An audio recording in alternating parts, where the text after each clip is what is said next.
acompañado del general Ghoneim.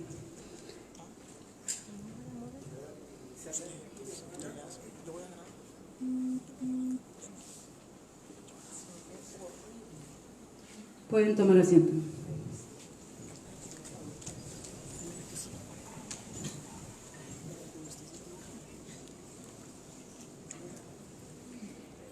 Sean todos bienvenidos al auditorio de la Universidad de Defensa de Honduras, donde hoy la Rectoría continúa con el proceso de internacionalización de la Universidad de Defensa, fortaleciendo la movilidad académica y docente.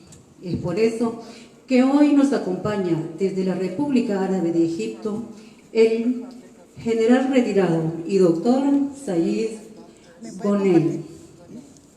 Para dar inicio a esta actividad, voy a hacer lectura de un resumen de la hoja de vida del general Sayid. Actualmente es presidente del Instituto de Asuntos Mundiales de Seguridad y Defensa con residencia en Abu Dhabi, Emiratos Árabes. Miembro superior de la Junta Asesora del Programa de Maestro de Estudios de Seguridad y Análisis de Información en la Universidad Americana de los Emiratos. Sus estudios. El general Sayid obtuvo una beca de estudio de seguridad estratégica de la Academia Militar Superior Nasser de Egipto.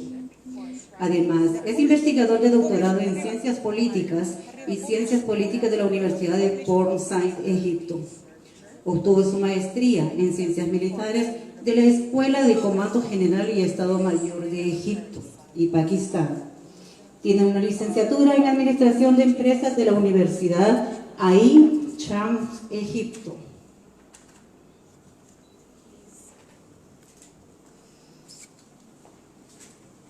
Es diplomado de Ciencias Políticas y Estudios de Seguridad de la Universidad Cranfield de Inglaterra, Reino Unido. Participó y habló y presidió conferencias internacionales de seguridad y lucha contra el terrorismo, mesas redondas, seminarios, talleres y cursos en El Cairo, Creta, Túnez, Roma, Taipei, Bruselas, Madrid y Tokio, entre otros. Nuestro orador invitado es escritor de la Real Academia Militar de Bélgica, de la Universidad de Defensa Nacional de Taiwán, de la Universidad Americana de los Emiratos Árabes y de varias universidades e institutos de los Centros de Estudios Estratégicos en Tokio. Durante su largo servicio en las Fuerzas Armadas de Egipto, se desempeñó como director de Planificación y Operaciones en nivel de Departamento Estratégico. Se desempeñó como director del Centro de Información de Estudios Operativos de la Facultad de Comando y Personal y ocupó otros puestos relevantes. A nivel internacional, se desempeñó como jefe de personal de la División de Monitoreo de Armas en la Misión de las Naciones Unidas en Nepal. También se ha desempeñado como representante nacional superior de Egipto ante el Comando Central de los Estados Unidos. Ha publicado en revistas indexadas varios documentos de los cuales podemos citar el nuevo orden mundial y los actuales estados de las superpotencias y Oriente Medio entre enfrentar amenaza, desafío y esperanza para la estabilidad. Con ustedes, nuestro orador invitado para el día de hoy, el general retirado y doctor Sayid Ghoneim. Por favor.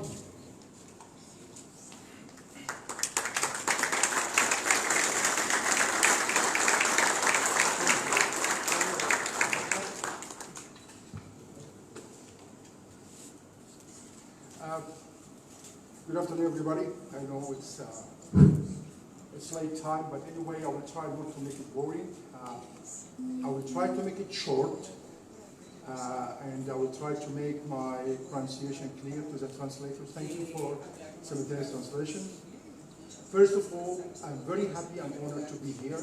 Thank you very much, General Fuentes, for inviting me.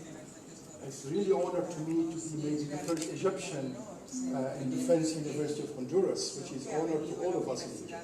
Thank you so much. Your Excellency, ladies and gentlemen, today we will talk about rivalries between USA, China, and Russia. My personal view in new security and economic dynamics.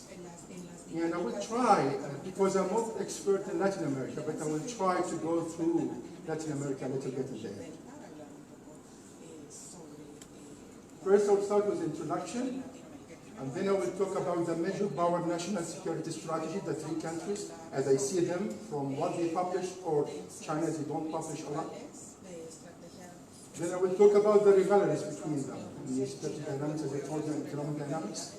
Then I will go to the final remarks and wish to perspective from my personal opinion of point of view. You know, since long time ago, the United States was very keen to concentrate deep in South. Why? As military people, you understand something, I'm sure about that. There is some term which we call it strategic depth, and I can say strategic direction. The difference between strategic depth and strategic direction, strategic depth to secure me. Strategic direction is a sort of threat. So the United States would like to have always, I think, Latin America as a strategic depth to secure the United States, not strategic direction to threat the United States. That's why they paid a lot of effort to have their influence inside Latin America as possible as they can. But the United States is not alone in the world. Maybe after the collapse of the Soviet Union, so, you know, China appeared.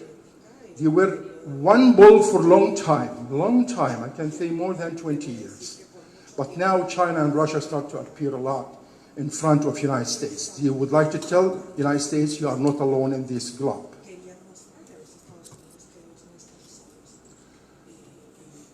As I told you, I will go very quickly. Then, yes. Security Council, 5 permanent countries, which we call them P5, which is Russia, China, United States, UK, and France.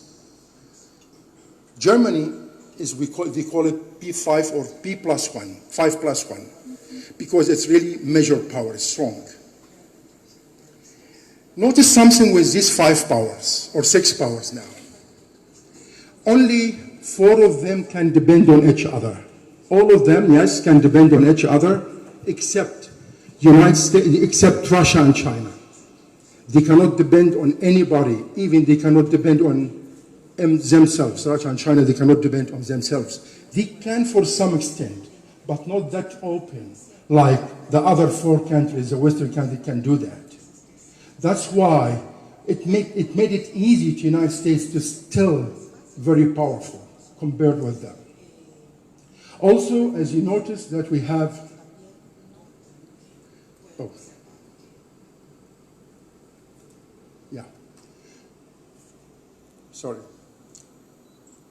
we have what you call a Shanghai Cooperation, and we have NATO and European Union.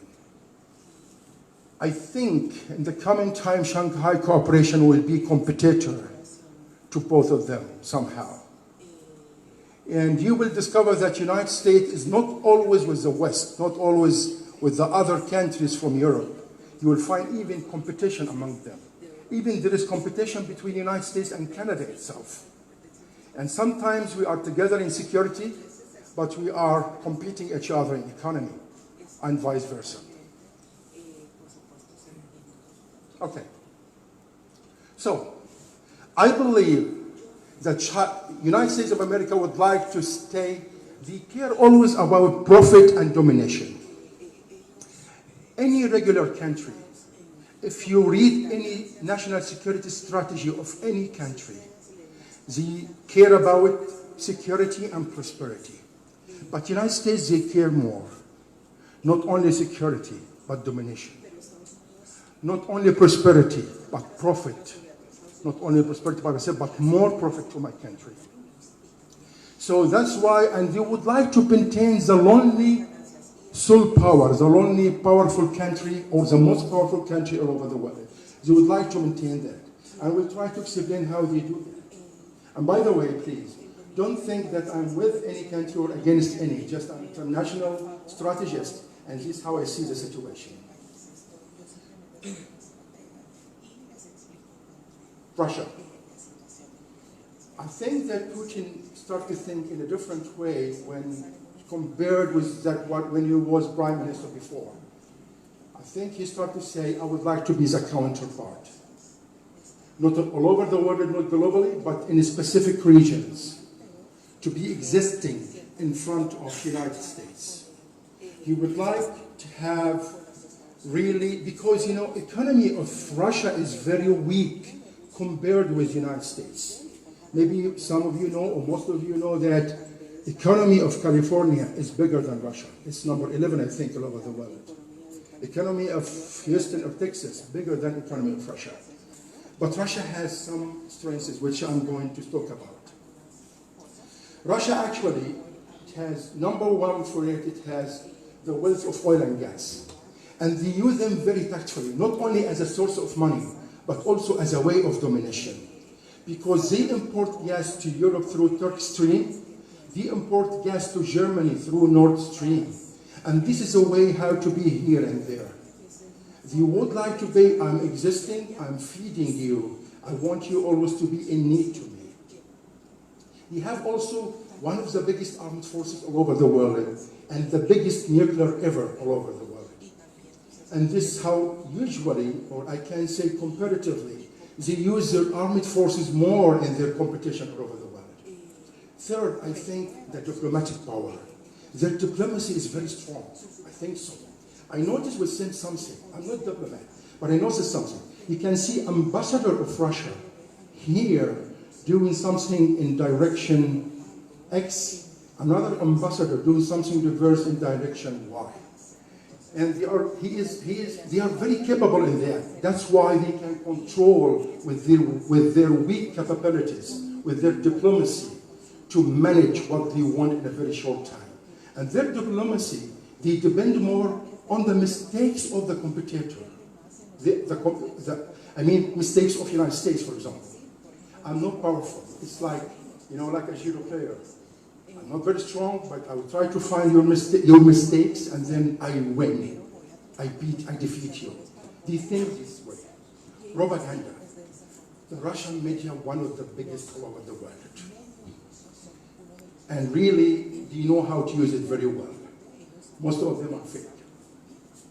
They know how to spread their own way.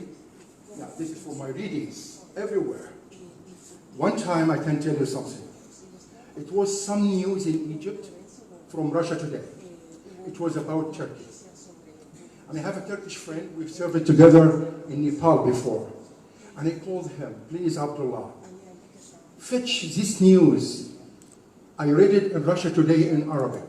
I would like what's written in Russia Today in Turkish about the same news. I found something. It's not the same. It's something to make like conflict between Egypt and Turkey more and more, to increase the dispute. They have aimed to do that because they are not strong enough. Very smart.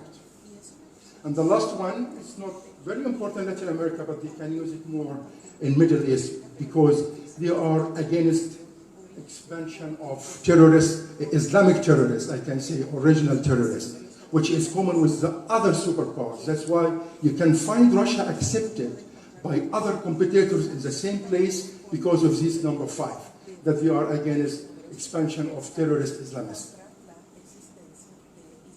China. I didn't see any Chinese strategy. But when I read about China, I remember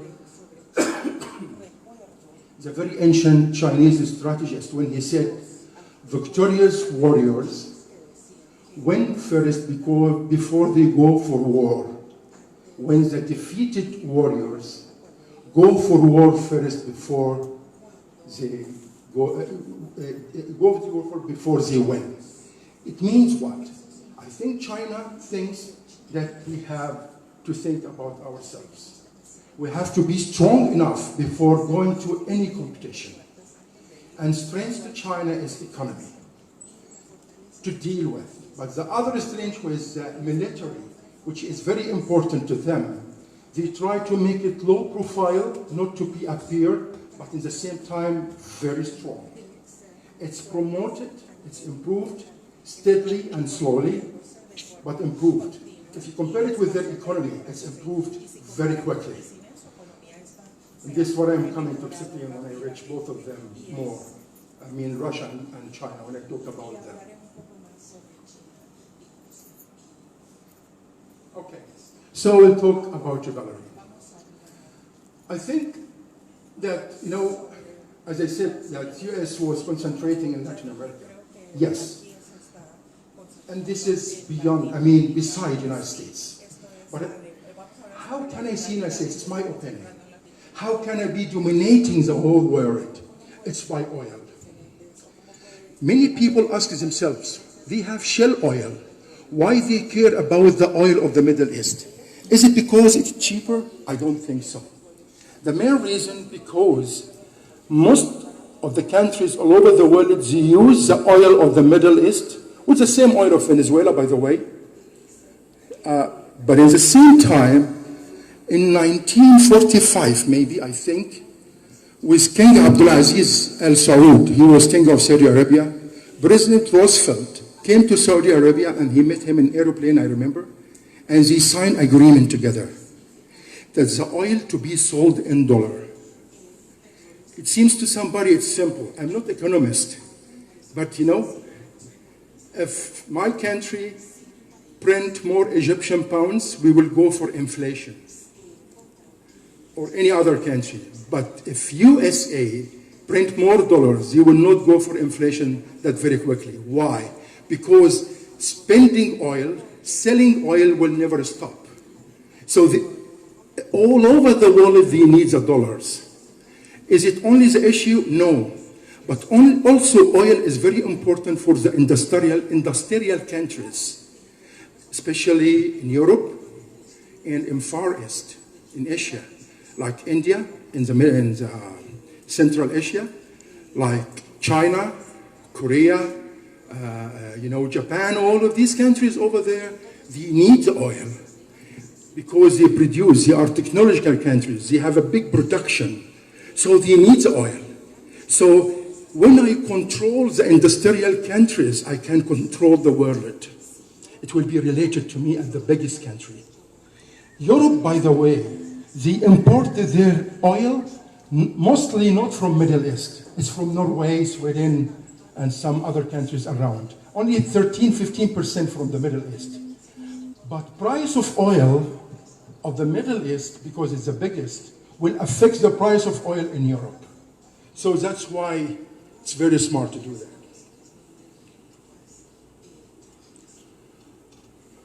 Okay, so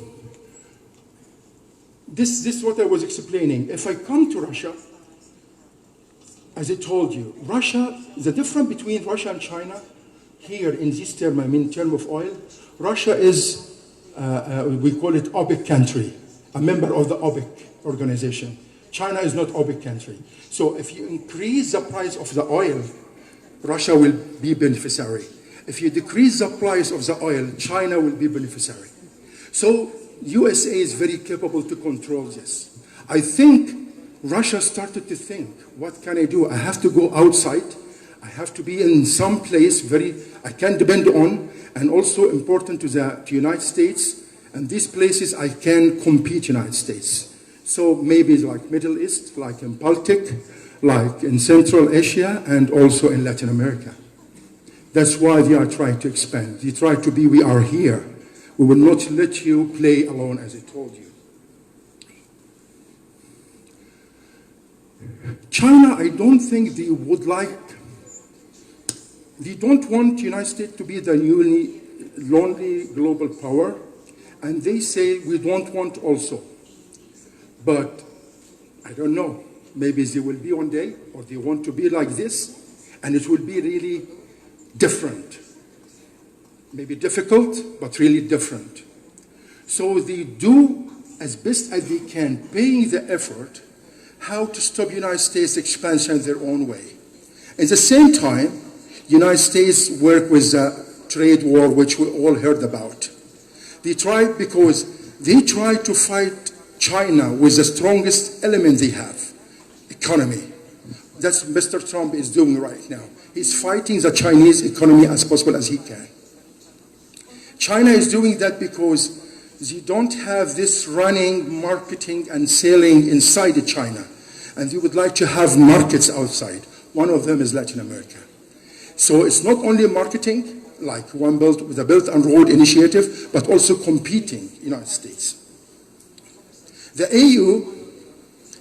AU is alliance to the United States in security term like NATO. And the United States wants EU, European Union, to continue in NATO. They want them because USA really use NATO. But they are competitor in economic-wise to them. That's why Mr. Trump is really keen about Brexit. And I think, I was in Belgium last month, in European Union, and same defense academy like yours, and all of them, they are very aware about the European Union. They believe it became weaker, and maybe it will collapse somehow. They are afraid of that. Okay, now I will see one by one. I talked about the United States, how Russia is thinking. So Putin, I think, as I told you, he said, I will not stay in my country. I have to go outside. And when I go outside, I have to think about some countries and some regions, which I told you, Middle East, one of them, and Latin America is the other. And he started earlier, but he was faster even than Medvedev before him.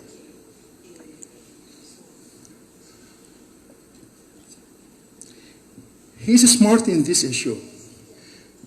The bigger strategy he has the bigger capabilities. And because I don't have enough capabilities, my strategy is shorter term, which is Russia. So maybe playing or making tricks with the strategy of my competitor, which is bigger, will help me. That's why I call it confronting a strategy with chaos. That's why some analysis said, even by NATO, that maybe Russia was involved in supporting terrorism. It's crazy, yeah, but it's mentioned. Because he came to Middle East to fight terrorism, right? But, sometimes I use, then I fight. It happened many times by other countries. So he's trying to fight, he wants to say what mistakes the United States will do. I will exploit these mistakes and put my leg. And it happened in the Middle East, by the way.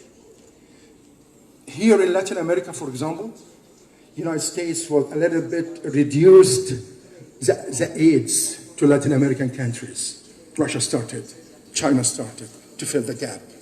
And then reality will make a different direction. Because all countries, some countries, they are not stable enough in the economy, some others, they are. And as I told you, China, being strong before rivalry, they prepared themselves very well, trying to be in the picture. I remember, I think 10, 15 years ago, the economy of the United States was 8 times to China. Today, the economy of the United States 1.5 times to China. The economy of the United States did not reduce, but the economy of China increased. And here is the point.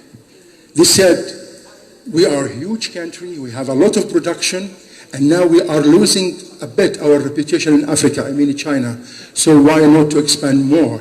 And Belt and Road will be the only and the best solution for us to expand. Not only for competition, but also to how can I say, for marketing, for selling, for our huge goods which we have. In Japan, which I visit every 4 months, and I'm visiting the next month, they have 2 ideas. One of them, because there is some other strategy, Japanese strategy, if you heard about it, which is free and open Indo-Pacific strategy. It has been signed by 4 countries, Japan, United States, Australia, and India. Some votes, they say, we cooperate with China. We use their infrastructure, the Belt and Road. Some others say, no, we compete them. So, and this have advantages, this has another advantages. However, China is trying to walk very calmly and slowly, and that's why Chinese never try to show their armed forces. Because reputation, uniform is scaring people, but money attracts people. So they would like to say, we are here to support, not here to put pressure or sanctions or to fight.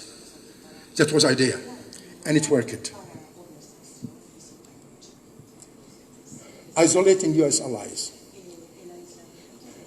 Right now, Japan and Korea, they are not in a very good shape.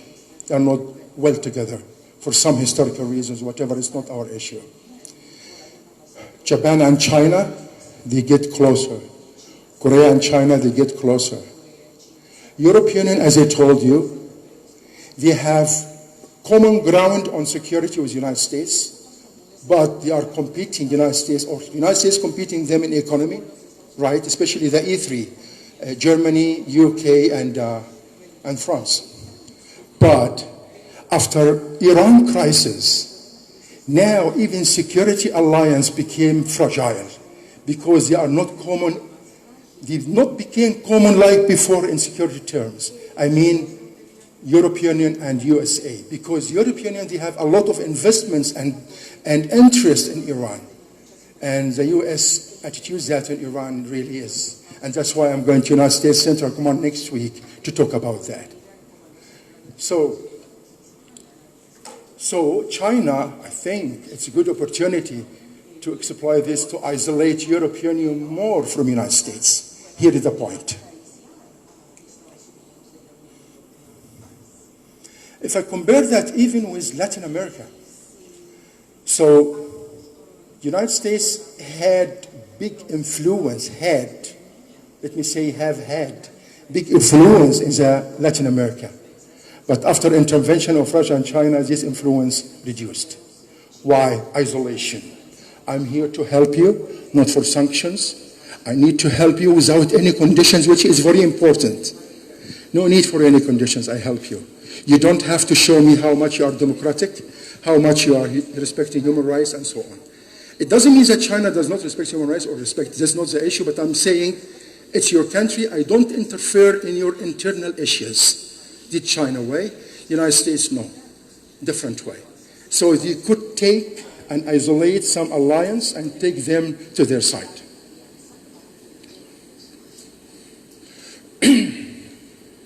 Okay. I think, just a second.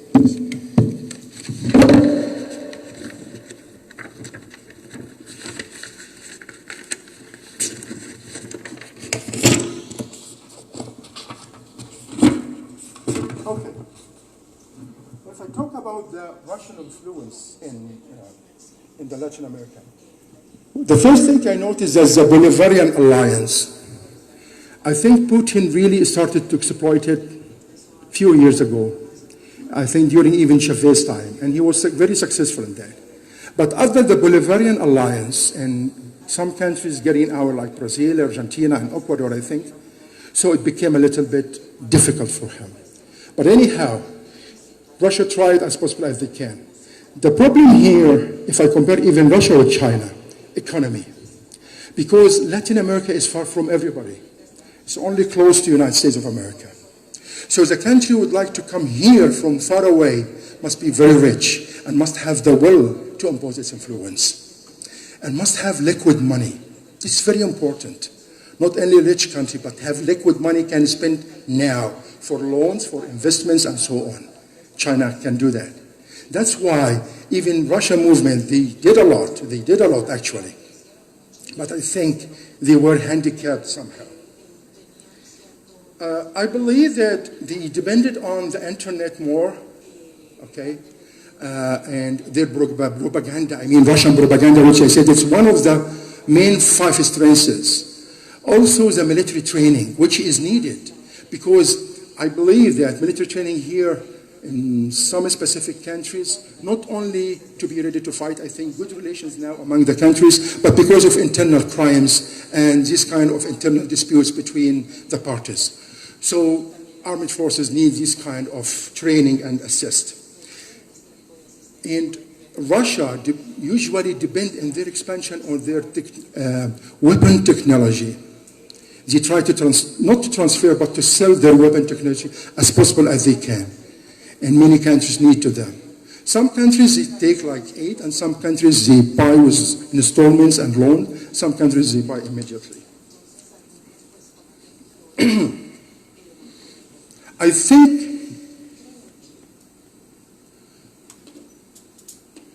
if I talk about spread and effect, United States still more spreading and more affecting. I think so. It's more effective, United States, more than Russia. Even in technology, military technology, even in internet and cybersecurity and more. Yeah, this is the result until now. So in Venezuela, I remember when Putin issued this petrol, because sanctions were very heavy on Venezuela.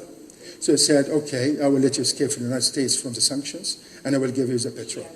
And then the United States came with something anti-petrol, that when we make, like, stopping any dealing with the petrol currency. And it didn't work, I think, after that. I'm not sure.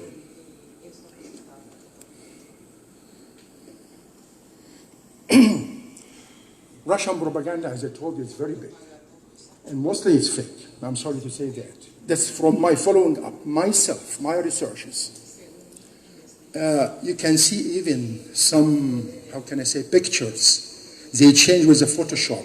Some videos, they change with some technology which I don't know it. That's to show to you, this is this thing. It's not like what you know or what you expect or what is the truth. They try to change. And really they spray their propaganda and media very strongly, not only in Venezuela, but I think in different countries in Latin America. So I will talk now about military influence. Yes, it was, I think, more with Chavez, if I pronounce his name well. So I think it was more with Chavez during his time. And it increased in 2017 after that. And continued even in 2019, more and more. I think there is some 100 personal group from troops, from Russia. They are inside Venezuela. They do something that's like training, but I think they do something more to support the regime itself. In Nicaragua, as I read that they supported with 2 helicopters, they tried to use the soft power in Nicaragua. This is what I knew. Maybe you can fix my information anyway. And also they established a training center in some infantry, in an infantry brigade in Nicaragua. And also they start to plan to establish seaports, military bases, and other even airfields in Nicaragua.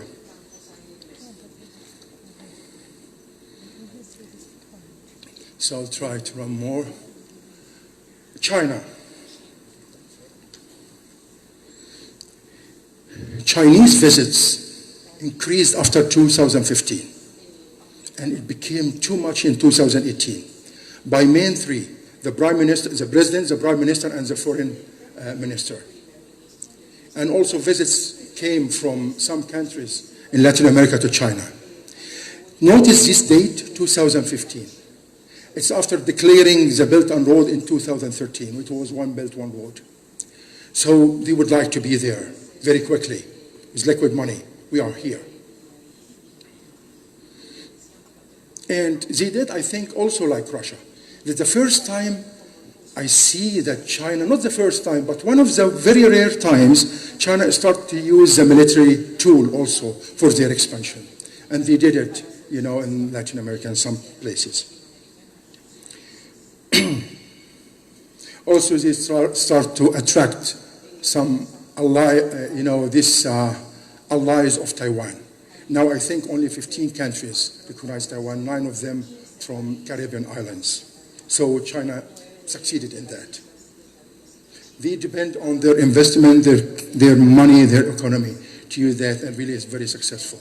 And this helps the country from their point of view. Sometimes it helps, sometimes it doesn't help. They depend on trade, loans, and investments, which any country needs, especially poor countries, or with, I can say, handicapped economy, or very difficult economy, I can say.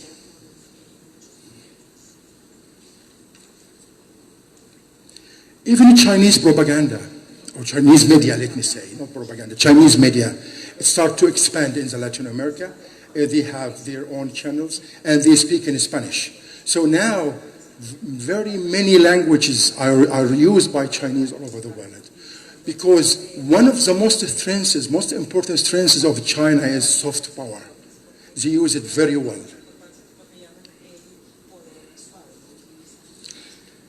I try to give you time for questions. Brazil and Argentina. What I learned is that these two countries, I think, the biggest economy besides Chile as well. So Chile is very biggest economy, but biggest countries. And China watching them very well. So I noticed from my readings that they try to be with us. If any statement against China somehow, they start to use their economic tools to change your way of a statement as president or spokesperson of the country. And they did it with Brazil and China, and Argentina, I think.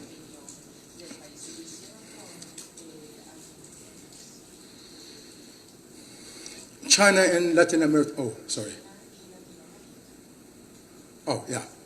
China and some Latin American countries. In Venezuela, they use their economy, but the thing which really attracted me, which they call it in Spanish, carnet de la patria. Carnet or carnet de la patria. When I read it, really, when I studied, I found it's in my country also. It's even in UAE, which I live, but they use it in a very good way. In my ID card, so it's connected with code all over the country for security.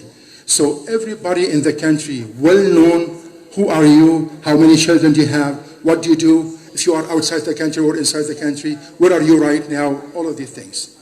So I think they did this in Venezuela, but in Venezuela I think they consider it a way of espionage. Especially that the companies which is using this kind of carnet de la patria, it should be a private company, but it's owned by Chinese government. And that's why problems happen, by the way, even in the United States because of this issue. In Ecuador, I think China invested a lot, and they give them some, grants like free things like AIDS. And they built there the high dam, which they call it Coca-Cola Sinclair, if I pronounce it well. But the problem after that, I think the Minister of Finance of Ecuador, he said that we meet a problem right now, according to his statement, that all of the Chinese investments have been spent in places which really we don't need, and wasted a lot of money and efforts. And even the dam, which is built, it's beside a volcano, and we found some cracked inside it. And this volcano is active. And if it works any day, it will collapse. And all the money has been spent, is finished. In Bolivia, it was like credit for $7 billion from China, by China. And China gave a lot of loans. And their economic growth increased to 4%, which is good. But loans accumulate, became multiple and multiple. I think they reached something like 710 or more millions dollars against Bolivia. So the Belt and Road,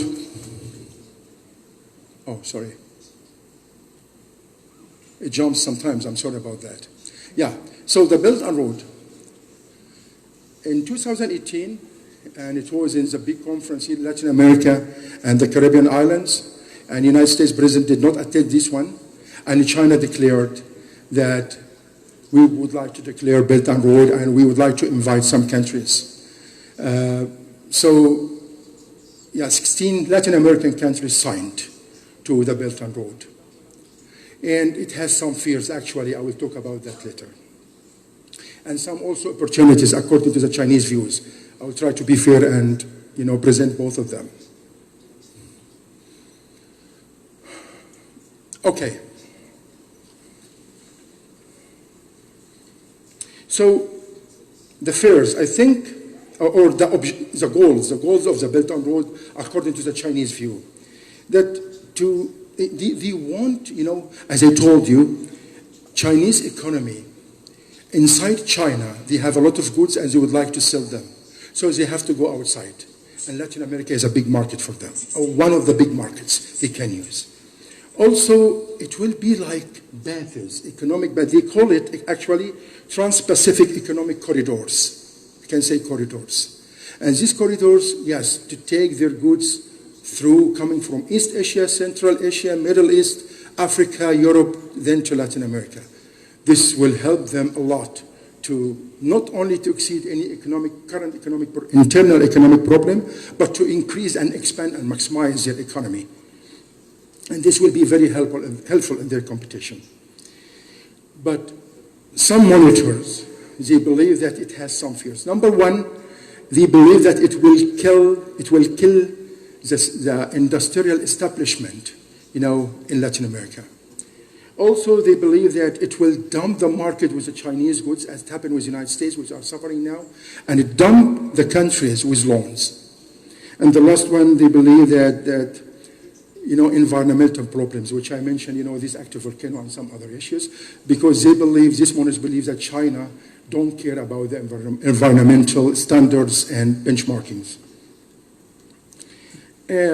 But from Chinese point of view, at the same time, they believe that it will give more than a million chance for jobs, in Latin America with investments. And it will reduce the poverty, increase the economy and the economic growth.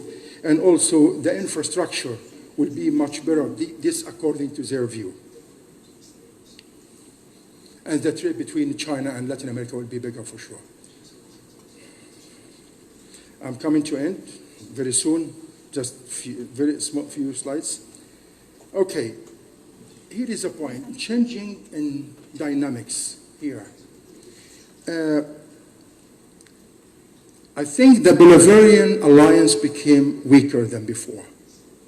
And this has come against Russia, more supporting the United States. But at the same time, maximizing the role of China. The role of China became bigger. Even if I compare with the United States, it's not bigger than the United States, but bigger than before in front of the United States. In the same time, China is different from Venezuela, different from Russia. Russia supporting Venezuela and its allies only. But China supporting Venezuela, for example, and even rivalries like Colombia and some other countries, Chile and so on. If I make a comparison between the three competitors, Russia is getting down now, China is getting bigger, United States have to do a lot of efforts to face this kind of competition. So this is my end, 2-3 slides only. My perspective. Still, United States is a dominating country in Latin America. But they have to work hard to maintain this kind of domination. The economy, this is, how can I say, the style of economy in Latin America is close to the style of economy in the United States, which is advantage to the United States as well. And you have agreements with the United States, a lot of agreements together. A lot of immigrants, from Latin America now they are in the United States, and they are making a lobby and powerful, because they transfer money to their countries, and they exist there. They can even affect the public opinion and the decision makers. I think the rivalry will continue between the United States, China, and Russia. It will not finish that quickly. It will take time. Iran even is involved, and I think China is supporting that, even Russia. But it doesn't have this a big role as the others.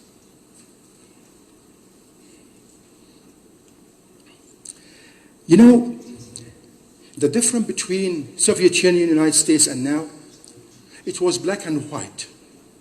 Competition was black and white. To be capital, to be social, to be communist, something like that, or capitalist or communist. But now, we call it competition of ideology. But now it's competition of interest. That's why it seems to some monitors, some analysts, some strategists, the true conflict is between values and interests. Because the United States and Europe, they depend on values more. As I told you, human rights, democracy, and so on, so some conditions. The other countries, interest is the number one and how to do it. It doesn't mean that the United States doesn't look at its interest. It's the biggest country look at its interest. But sometimes it handicaps itself because of its values. Anyways, it's a different ideology and interest. It's the difference between the two generations or two eras. As I told you, the Chinese proposals, not complicated, no more conditions, no sanctions. That's why you find most of the countries perceive Asian, mostly Chinese, Japanese, and others, better. Because they believe they don't impose sanctions, no military forces, just money and economy and corporations, not like the West, not like the United States. So it's their side.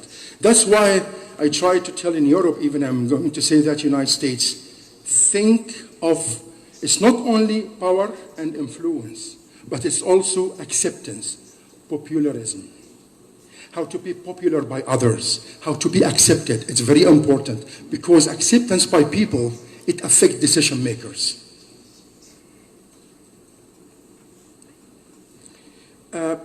I noticed something. China cares more about environmental resources of the country to invest in. USA care more about trade. Russia cares more about military technology and nuclear stations and so on. So I think this is a time to each one of them to think how to be wider. So if I talk to the United States this time, I tell them you have to think more about the other two issues when you are dealing with the countries. Don't make big conditions, be more flexible, and not only trade, and for priority, give the others more priorities, I mean.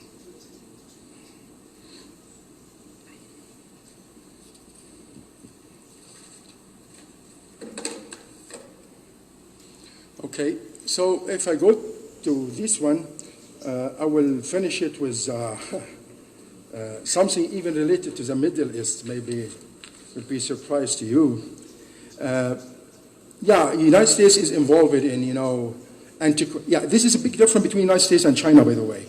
And this is really a disadvantage to the United States. The United States is advantage that Latin America is close to it, but also problems of Latin America is close to it. So when China comes here, it doesn't involve in the problems of Latin America, like crimes, transnational crimes, like illegal immigrations and so on. But the United States have to be involved in that. So last point, I think Latin American countries have to think not to be isolated. Sorry to say isolated, not to be far. You have to have bigger relations with Middle Eastern countries, for example, countries, with European countries, with Asian countries, not only specific countries. I think this is very important because when you have, I think this is my opinion, and diplomats know more than me, because when you have more alliances, then you will be more powerful and you have really the choice even, and be more attracted by other countries. This is all from my side, and thank you very much. I'm sorry to take your time, all of this. Thank you. I'm ready for your question.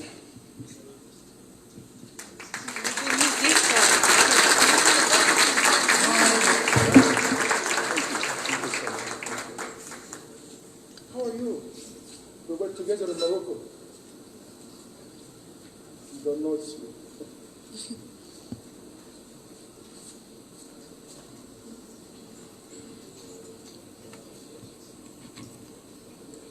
Any questions?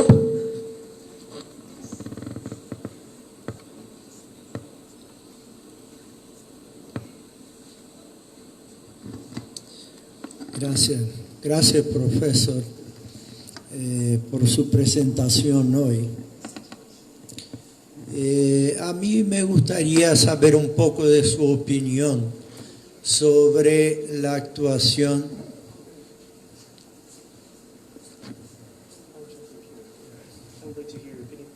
Yes, yes. Thank you. Good. Much better. Okay. Thank you. Okay. Me gustaría un poco conocer su opinión sobre la actuación de China continental, en relación a los países de Latinoamérica que todavía mantienen relaciones con Taiwán. ¿Por qué cree usted que China no ha puesto hasta ahora más presión sobre el gobierno hondureño?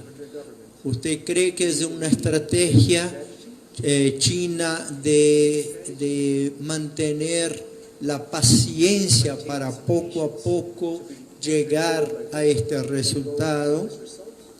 ¿O sencillamente usted cree que no hay interés de China en quitar algunos países de Taiwán para también dejarle algo? Okay. I have to be frank. In my opinion, when I answer you, Your Excellency, I think, Chinese way is very smart. If you read strategy policy of China, if you read the strategy policy of China 2017 in February, you will find the statement of the president saying what? Repeated many times, measure power, measure power, measure power. We are dealing with major powers, and so on. Never mentioned Taiwan. But it was, to me, as a strategist, it was something like what? I will not talk about Taiwan, but I have my way. I believe from my readings also, because I go to East Asia, China, they have their own way, that they have relation between regional stability in South China Sea and their expansion all over the world. They have specific aims and goals they do. Because one China policy will never change. Now there is a new statement that, I don't remember, it is like 2 states, 1 governance, something like that. But still, one China policy anyway, which is Hong Kong is refusing, maybe it has been explained yesterday. So anyway, I think China is thinking, yeah, thank you. I think China is thinking in connection with all of that. Stability in South China Sea with their own conditions, this is number 1. Expansion in specific regions to dominate or to be existed at the current stage all over the world. And to do that, one of the things to attract the alliance countries to Taiwan. Because recognizing Taiwan, recognizing any country that is again is a bigger country, it's like a headache, it's panic for them. It's something like strategic, they're strategic, how can I say, one of strategic, their stability, it affects their stability. And how can I say it, it's a reputation of China. So yes, I believe it's a kind of pressure, using the economy in a very soft way, which shows no pressure. That's why I tell you they are very smart in that. They will continue doing that, 100%. I read something, maybe you can fix it to me, it's Latin America, that, they are supporting Panama, and Nicaragua was building its new channel, which will compete Panama. Then Panama withdraw its recognition from Taiwan. China stopped supporting Nicaragua, which is in relation with Taiwan. So it was very clear to any strategist. Yes, they use it, but in a smart way. They never mention Taiwan anywhere. Never. Outside South China Sea, they never mention it. But what they do, they know what they do very well. It's a kind of pressure, but in soft way. I hope I answered your question.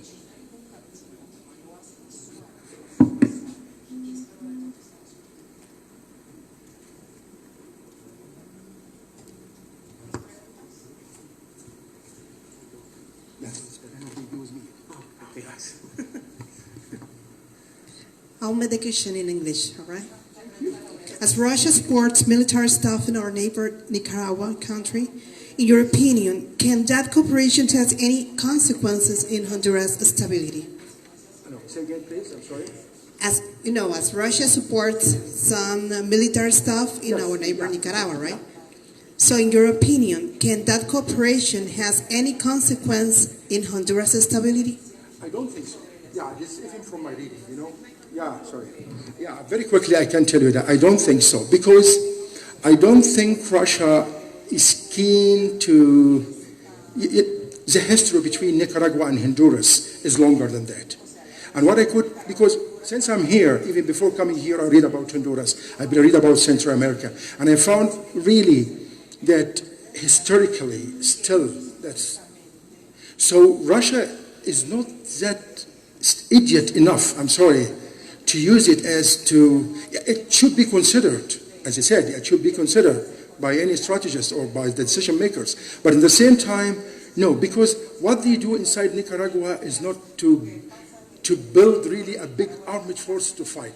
If I'm a Nicaraguan decision maker, even if Russia tried to support me doing that, why I do that? Should I invade Honduras, for example? Should I invade other neighboring country? I'm not capable to do that. Why increase problems? Especially, Nicaragua is stable a little bit compared with the other, no internal crimes, no, I think so.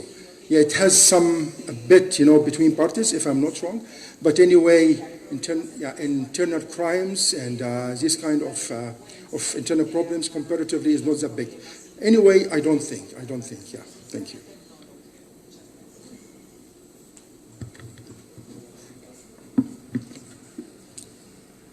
Bueno, primero felicitarlo, mi general, agradecerle porque, como usted dijo, es el primer egipcio que está aquí en la Universidad de Defensa de Honduras.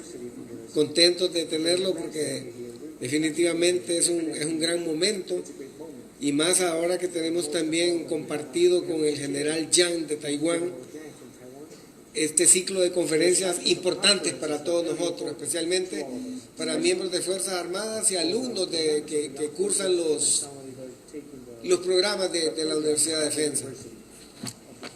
Hay algo que no entiendo yo, ¿verdad? Aparte de lo que se maneja la voluntad de los países de asociarse con los aliados que ellos pretenden, pero si Estados Unidos tiene intereses grandes en Latinoamérica, de alguna forma el que los estados de América, de Latinoamérica, estén relacionados con Taiwán, de alguna manera fortalecen la hegemonía mundial de Estados Unidos, pero de alguna forma también la injerencia de China al quitarle estos aliados, lo que no comprendo es cómo Estados Unidos a veces lo permite. Si a veces nos obligan a firmar convenios o tratados que son de intereses para ellos, ¿cómo permiten entonces que muchos de los países se vayan para el bando que a él no le conviene? Solamente, mi general. Again, I will be frank. First of all, thank you very much for your introduction, what you said in the first.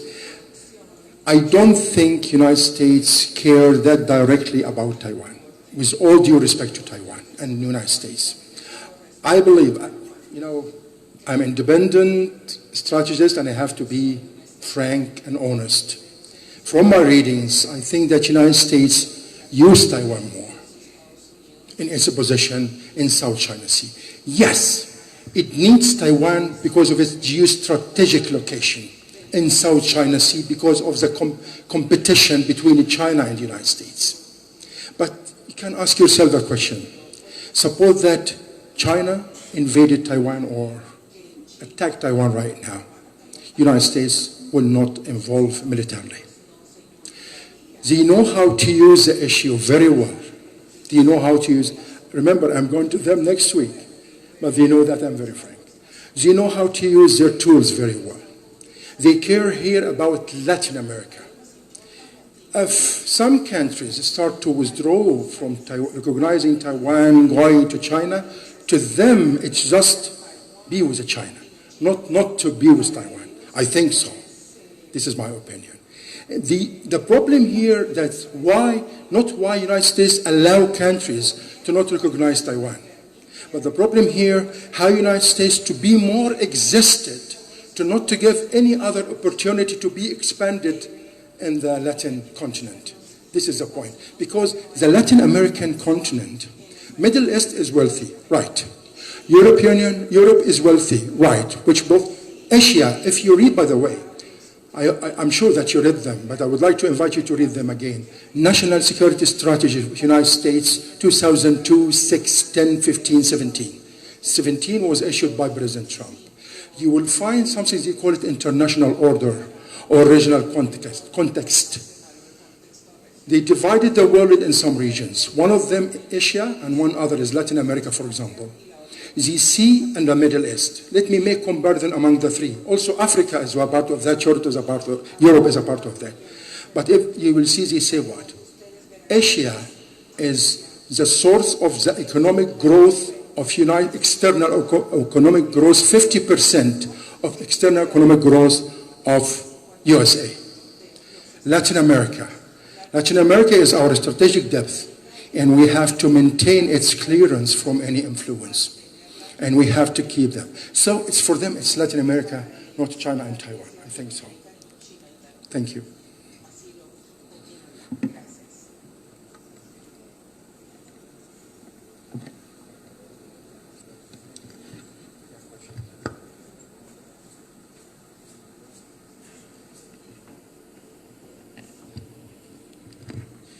Muchas gracias, mi general, por estar aquí presente el día de hoy. Quiero hacer un par de valoraciones o aportaciones a su magnífica conferencia. Pienso que lo que está sucediendo ahora es un reajuste del mundo hacia un nuevo orden. Este nuevo orden, como usted lo ha dicho, pues se va a dividir entre Estados Unidos, China y Rusia, y lo que estamos viendo es, como se menciona en varios medios, en Sputnik, en RT, en China Today, lo mismo en algunas salas de prensa de estadounidenses y británicas, es una lucha entre el globalismo y el nacionalismo, tanto en Rusia como en China. Luego que vemos ahora que Estados Unidos está volviendo hacia Latinoamérica, aplicando de nuevo lo que se mencionaba en el siglo pasado, la doctrina Monroe. Siento que la estrategia de contención pues es para Estados Unidos, al abandonar el Trans-Pacific Partnership, es dándole un poco más de la puerta abierta a China para poder seguir influenciando los países latinos. Obviamente, ¿verdad? Como usted lo ha mencionado, la necesidad de tener liquidez en estos países para lograr el desarrollo.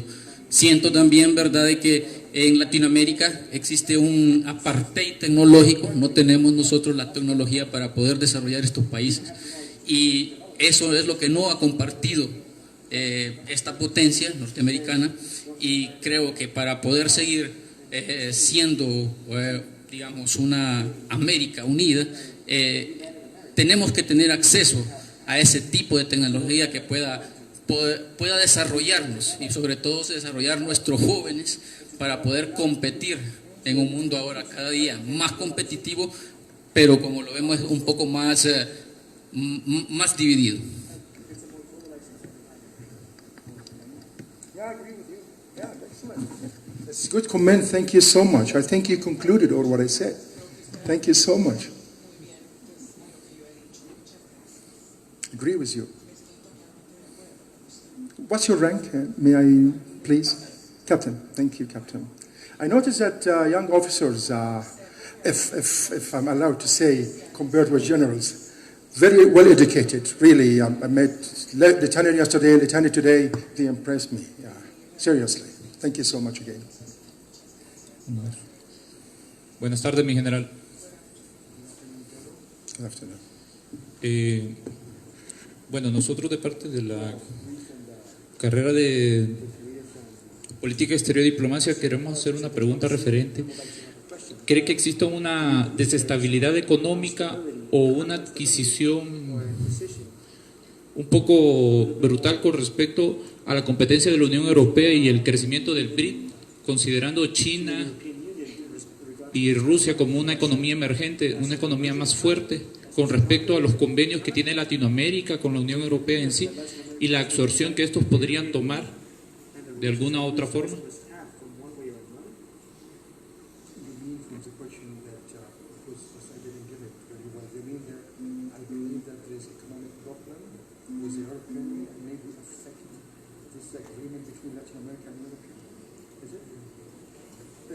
If I repeat what I could understand, maybe.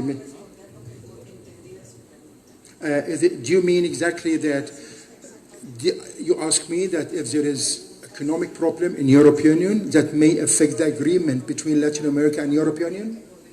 Is it correct? Is this what I could understand? No. Okay. No, mi pregunta es si existiría, en este caso, por parte de la Ruta de la Seda, ya con Rusia y China. Entre Rusia y China hay una economía emergente nueva, considerando con el BRICS. ¿Cree que esto podría desestabilizar a la Unión Europea y qué consecuencias podría traer esto a Latinoamérica con respecto a los convenios que se manejan tanto en economía como en defensa?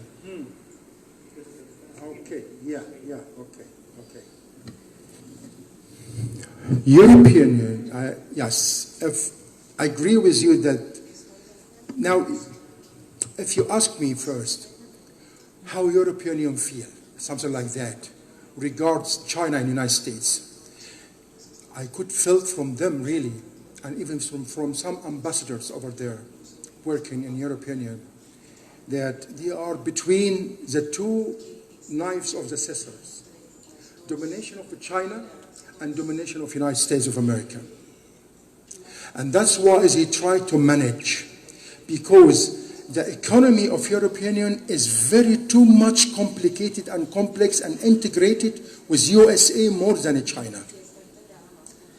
But in the, I believe that European economy or economic, how can I say, strategy is really well precise and done very well, and really they know what they do, and they have big integration with the United States. The problem here is that China may, according to my expectation, may use this kind of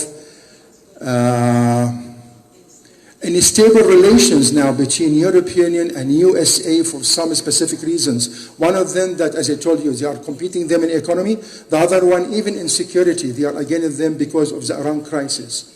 So I'm sure this will affect the relation between them more. I mean, United States and European Union. Indirectly or by sequence, this will affect the kind of economy of European Union. Because I think China needs Europe to need China more. They want Europe to need them. And this will be very clear. It will impact in the Belt and Road itself. If by any reason, the economy of European Union affected in a positive way, so that will affect all kind of economic relations and agreements, including agreements with Latin America. If it is affected negatively, which maybe you expect, and maybe I expect as well, the problem now is not this issue only, but I'm sure that you heard about the economic crisis, which is expected to be in 2020, 2021, 2022. If it really happens, this will affect all over the world. And the much countries, Arab countries, especially Gulf countries, maybe Egypt, the countries who are producing oil and gas, will not be that much affected. But the problem with the countries which they have small economy, they will be much affected anyhow. This is what I think. Thank you. ¿Alguien tiene alguna otra pregunta?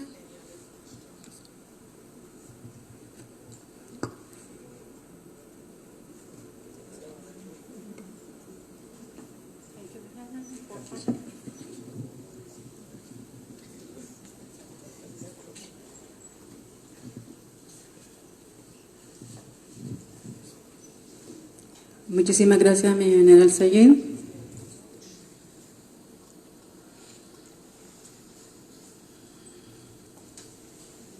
A continuación, continuación escucharemos las palabras del señor rector de la Universidad de Defensa de Honduras, general de división, don Jorge Arnaldo Fuentes Hernández.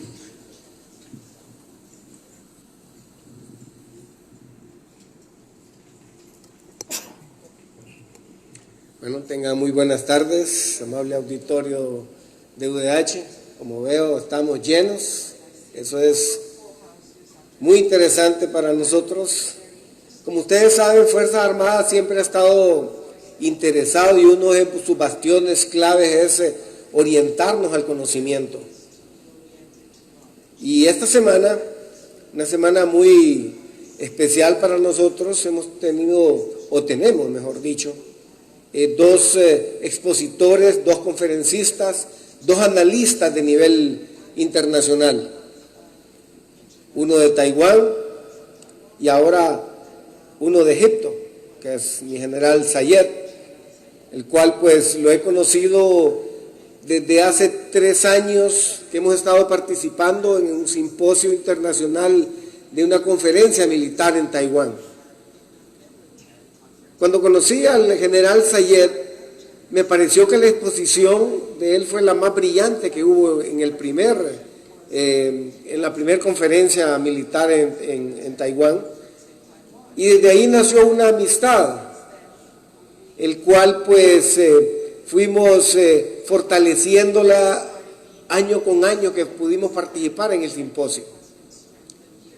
Y este año pues el general, aprovechando una conferencia que él va a dar en Estados Unidos, en el Pentágono, ¿es, mi general?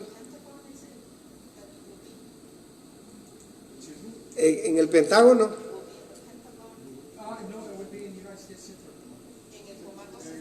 En el Comando Central del Ejército de los Estados. Entonces, aprovechó, hizo un desvío intencional para venir a conocer Honduras. Es primer país latinoamericano que recibimos al general Sayed, y como ustedes lo pudieron ver, los análisis que hace no son copia de un libro que él estudió, son de muchos libros que él ha analizado y ha podido llegar a conclusiones específicas. Y todo lo que nosotros pudimos poder captar en cuestión de 1 hora y fracción de minutos, el trabajo del general Sayed lo ha realizado por años. El enfoque del general Sayed está tirado a las potencias mundiales. Sin embargo, en esta oportunidad pudimos ver que se desvió y trató de analizar mucho de la parte latinoamericana para poder reflejar esa preocupación que existe en todos los gobiernos, en todas las Fuerzas Armadas del mundo. Porque el juego de los poderes eso es, la hegemonía mundial. Y la hegemonía mundial ha venido cambiando año con año. Antes era un mundo bipolar. Ahorita estamos entrando en un periodo de tripolar. No sé qué nos depararán 10 años más adelante. Pero todo esto es una ciencia, la ciencia del análisis, para poder llegar a determinar y anticiparse a todos los juegos posibles. Y eso no solamente lo podemos nosotros ver en un contexto de orden mundial, lo podemos tratar de analizar de que aquí en Honduras, todos los problemas que están sucediendo. Y todo se deriva también, y todo tiene una verticalidad para poder tanto remediarse como hacerse más profundos. Mi general Sayed, nosotros estamos muy agradecidos inicialmente por su visita a esta universidad, por dar sus conocimientos a todos estos jóvenes que usted puede ver, jóvenes de todas las edades. Aquí tenemos en primera fila a uno de nuestros alumnos connotados, que es el embajador de Brasil, que usted lo tiene a su izquierda, el cual se lo pudimos presentar, y eso nos da la facilidad de poder también tener catedráticos para que sirvan ese puente de conocimiento entre la cátedra y los alumnos. Agradezco a todos ustedes también por haber tenido la facilidad de abocarse a aprender un poquito más de lo que es los problemas mundiales que estamos viviendo y que sin embargo de alguna manera nos van a beneficiar o nos van a afectar a todos los países y a todos los ciudadanos de todos los países. Y nosotros como miembros de Fuerzas Armadas tenemos que estar prestos a eso. Primero a entender qué es lo que sucede para poder buscar las soluciones. Y si es cierto que somos un país pequeño, no dejamos de ser un pequeño país. Entonces, los invito a que dejen su correo electrónico, porque muchos de los trabajos que tiene el general Sayed los vamos a mandar a sus correos para que ustedes los tengan de base. Y en conferencias posteriores o en clases que vengan en un futuro, con una leída de 20 hojas, ustedes van a estar muy empapados de qué es lo que corresponde y de dónde vienen todas esas situaciones. No me resta más, mi general, que agradecerle nuevamente. Pido un aplauso para mi general Sayed. Gracias, señor, por estar...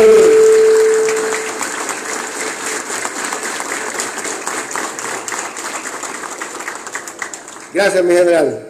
Muy agradecido.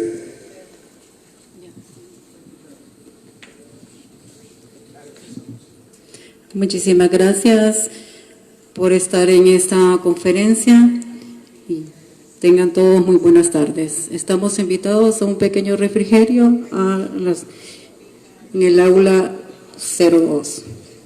Oh, mi general, ¿quién es?